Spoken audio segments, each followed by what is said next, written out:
Hello, friends, and welcome to our broadcast today again. I wanted to share these things about walking in the Spirit and being led by the Spirit. And I always hear questions that people ask me. How can I be sure that I'm being led by the Spirit? What if I miss it? What if I'm missing it? What's the problem? And all that kind of stuff. And I'd like to share a few practical steps that I think can help you. It's some of the stuff I have learned growing up as a believer.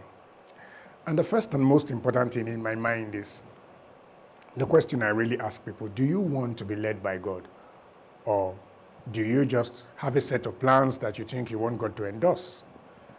And as a person, I found myself in that situation a number of times where what I really had in mind was what I wanted to do.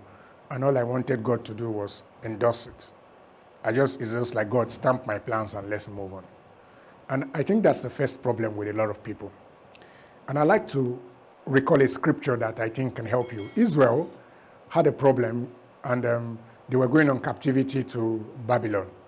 And here's God saying to them in Jeremiah 29:11, go, build houses, tell your children to marry. He said, for I know the plans that I have towards you, plans of good and not of evil, to bring you a future and a hope. Now, for the whole of Israel, going to captivity was a bad thing. But here's God saying, go. So something they thought was bad in the mind of God was good.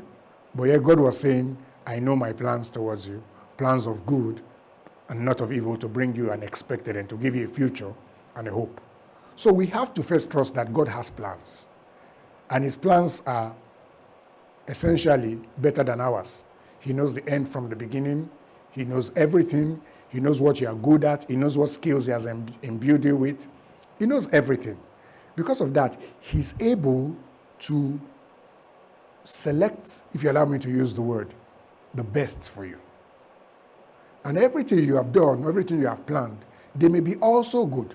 And I'm not against the idea of having your own plans after you have done what God has done. But the truth is that if you want to be happy, if you really want to enjoy the joy of salvation and all that, you're going to have to stick around God's plan. Because his plans are good, his plans are perfect, his plans can be trusted. So it's when you establish these basic facts that you are in touch with what God is doing in your life, and that God knows what he is doing, and that his plans are good for you, that's where we actually start talking about the leading of the Spirit. Now, let's move to something which is similar. And I also raise this with my friends every now and then. And I ask them a question. What are you trying to find? Is it the difference between right and wrong? Or the difference between right and almost right? Many a times when we go to God, we are asking, is this the right thing? Is this the wrong thing? But it's funny. The leading of the Spirit is not exactly like that many a times. Right and wrong, you know, from experience with scripture and stuff like that, and from knowledge of the society and whatever, from spiritual education.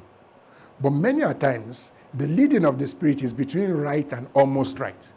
Two things that are very closely looking like right. In fact, eventually, the one that is staring you in the face may actually look better than the one that God has in stock for you. But as economics say, the end is what justifies the means. So it's critical that you're able to understand that the purposes of God are very important. And that many a times, many things look good, which may not necessarily be what God has in stock for you. These two things are the most critical things you need to understand. I'll do a few videos also where I would share a number of things that I think are important. And you can check our social media handles there. You'll be able to see some of the stuff that we've done and see how they can be a blessing for you. Thank you.